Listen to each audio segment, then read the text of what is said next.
அறியாமல் அந்த மூமெண்ட்டில் நாமளாக செயல்படும், யோசிக்க தடுமாற மாட்டோம். இப்படி செய்வோமா அப்படி செய்வோமான்னு தடுமாற்றமாக இருக்காது. தடுமாற்றமே இல்லாமல் செயல் மட்டும்தான் இருக்கும். அப்படி தடுமாற்றமே இல்லாமல் செயல்பட்டோம்னா அந்த டோட்டல் மைண்டு வேலை செய்யணும். தடுமாறிக்கிட்டே செயல்பட்டோம்னா கான்சியஸ் மைண்டு செயல்படணும்.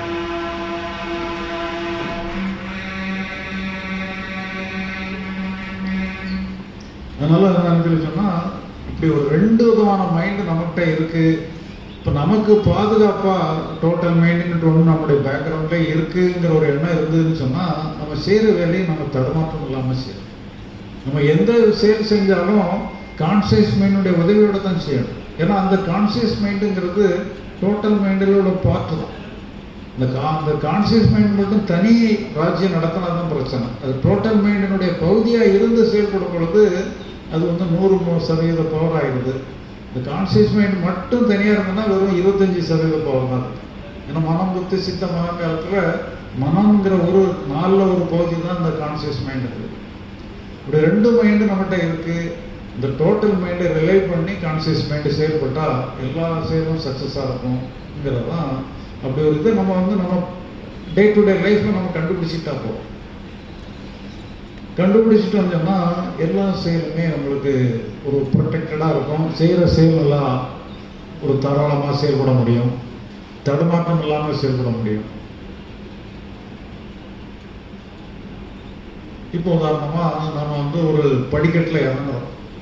30 படி இருக்கு. கையில் 2 கையில் லக்கேஜ் இருக்கு.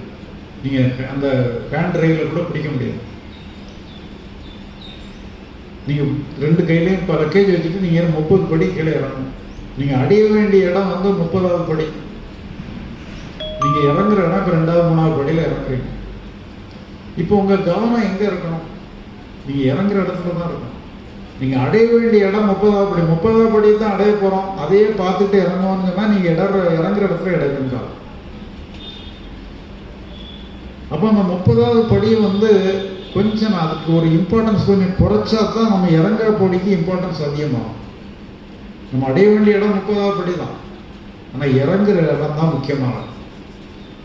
இப்போ அதனால தான் என்னன்னு சொன்னால், நம்ம ஒவ்வொரு செயல்கள் செய்யும் பொழுதும் அந்த செயலினுடைய பலன் தான் அதனுடைய ஃபியூச்சர். அதுதான் அடைய வேண்டிய இடம். இந்த செயலை வெற்றிகரமாக முடிக்கணும். நமக்கு இந்த வெற்றிகரமாக முடித்தா அந்த இதெல்லாம் நமக்கு கிடைக்கும். இதை நோக்கி தான் நம்ம இந்த செயலை பண்ணுறோம். ஆனால் அந்த பலனை நோக்கியே நம்ம கவனம் இருந்ததுன்னா செயலில் ஓட்ட வரும். அப்போ அது நீங்கள் செய்ய வேண்டிய செயல்களில் நீங்கள் முழு